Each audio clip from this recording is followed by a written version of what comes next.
Oke, teman-teman, kita mulai untuk materinya yaitu di listening.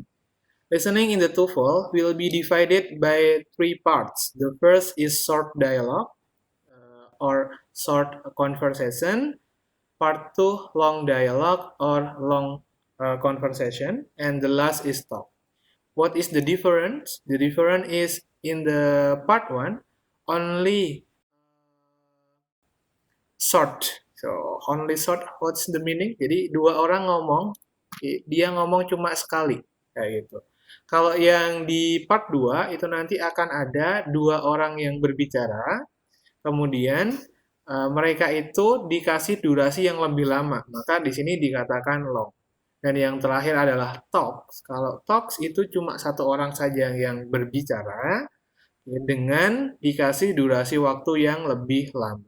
Kayak gitu. Misalkan ada tour guide sedang menerangkan keliling museum, atau ada mahasiswa baru yang sedang di ospek ya, yaitu masuk ke universitas.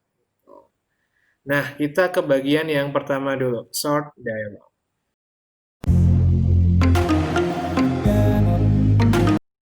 Di sini akan ada beberapa tips. Yang pertama adalah teman-teman silahkan fokus pada baris terakhir. Yang kedua, nanti pilih jawaban yang bersinonim. Kemudian yang ketiga, menghindari bunyi yang sama atau bunyi yang mirip. Nah, ini agak susah. Kemudian yang terakhir adalah membuat kesimpulan tentang siapa, apa, dan di mana. Jadi, ini adalah tips dasar yang sangat membantu ketika teman-teman mengerjakan short dialogue atau short conversation. Kita ke strategi yang pertama terlebih dahulu.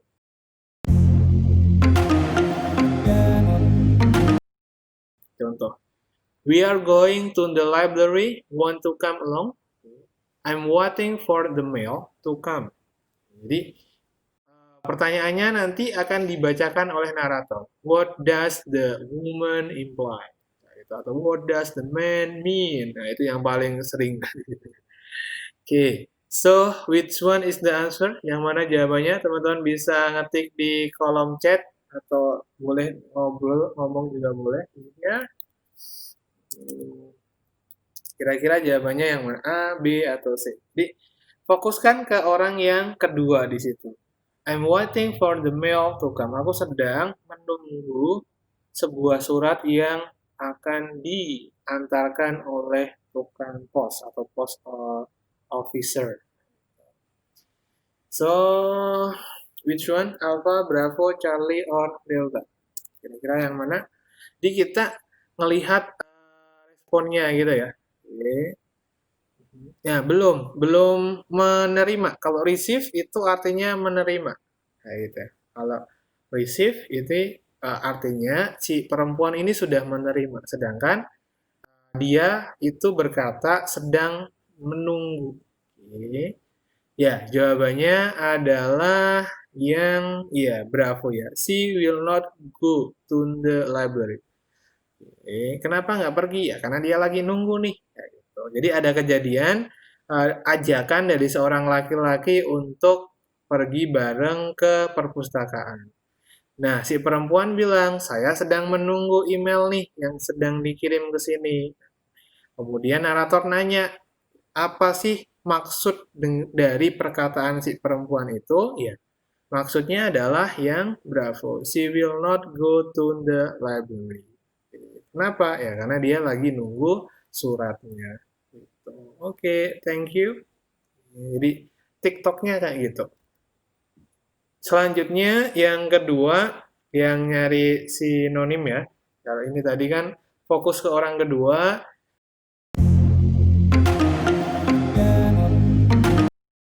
Kemudian kita lihat di sini ada soal. Was the concert well received? Apakah konsernya itu bisa diterima dengan sangat baik? Itu laki-laki ngomong nih, the audience applaud for a long time after the performance. The audience applauded for a long time after the performance. Jadi kita nyari sinonim dari yang dikatakan oleh orang kedua. Tadi kan fokus ke orang kedua. Setelah fokus, cobalah teman-teman cari nih sinonim dari yang dikatakan ini apa. Narator kan selalu nanya nih ke orang yang kedua. Kira-kira sinonimnya di pilihan yang mana? Apakah Alpha, Bravo, Charlie, atau yang Delta nih?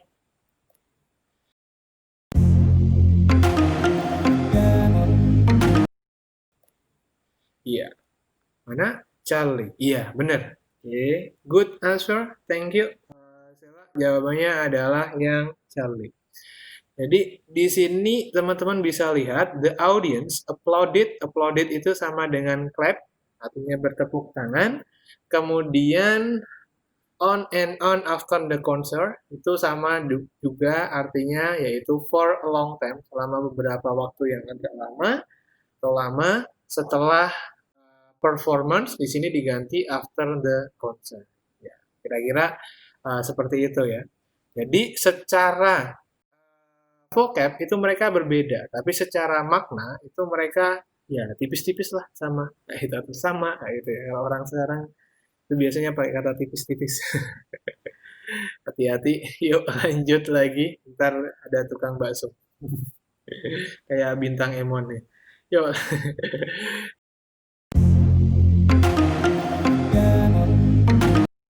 Nomor 3, menghindari bunyi yang sama nih. Oke. Pada dasarnya, tips ini itu bisa digunakan ketika teman-teman dalam keadaan terdesak. Misalkan teman-teman nggak tahu vocabnya nih. Oke, jadi masa bodoh dengan harusnya nggak nangkep vocabnya itu maknanya apa. Misalkan saya bilang, have you finished polishing yet? Apa itu polishing? Gitu. Kemudian orang yang kedua bilang, you should call the polisher to polish the floor. Polisher apa polisher? Polish apa ya polish tadi? Floor. Floor, oh mungkin ini floor itu kalau floor mungkin tahu ya teman-teman adalah lantai kayak gitu. What does the man mean?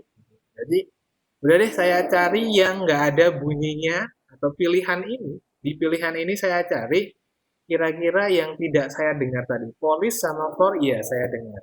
Kemudian yang C ada polish, floor, bisa dengar juga. Yang D ada floors. Berarti jawabannya yang C. Sorry, yang D. Itu. Iya, benar jawabannya yang D. Itu.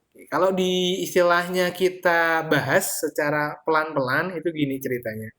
Apakah kamu sudah menyelesaikan memoles lantainya atau memoles polishing kayak gitu ya, pembersihan lantai yang pakai alat kayak gitu. Kalau lantainya marmer biasanya dia dipoles-poles. Nah, you should call the polisher. Kamu harusnya memanggil. Polisher itu artinya orang yang pekerjaannya memoles lantai. Untuk memoles lantai tersebut. Kan maknanya dari orang kedua ya.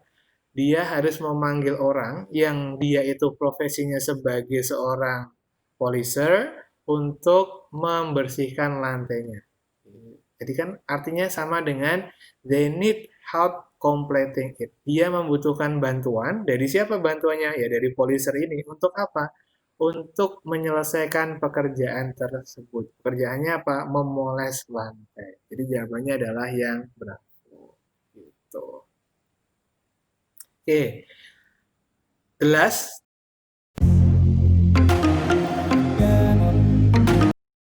Tips dan trik yang terakhir untuk part 1 ini. Kita lihat di sini ada membuat kesimpulan siapa, apa, dan di mana. Ada kalanya teman-teman itu bisa atau satu step di depan ketika teman-teman melihat dulu pilihan jawaban yang ada kayak gitu. Misalkan masih berbicara mengenai bagaimana menjawab part 1 kayak gitu ya.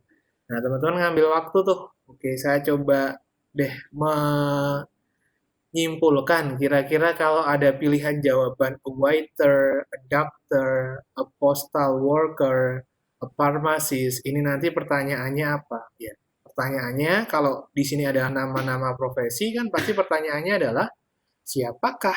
Kayak gitu ya. Siapa? Atau profesi apakah dia? Nah, gitu. Jadi kalau ada nama-nama benda misalkan ya apa? Kalau di sini ada nama-nama tempat, ya Pertanyaannya adalah where atau di mana. Kita lihat nih setelah mendengarkan, misalkan, I need to get the prescription filled. I will have your medicine ready for you in a moment. Oke.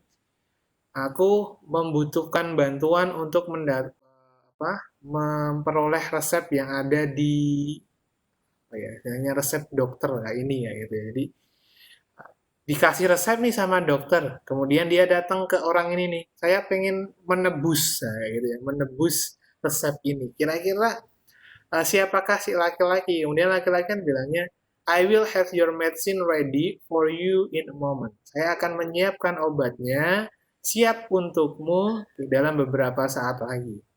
Pertanyaannya kan, siapakah laki-laki ini?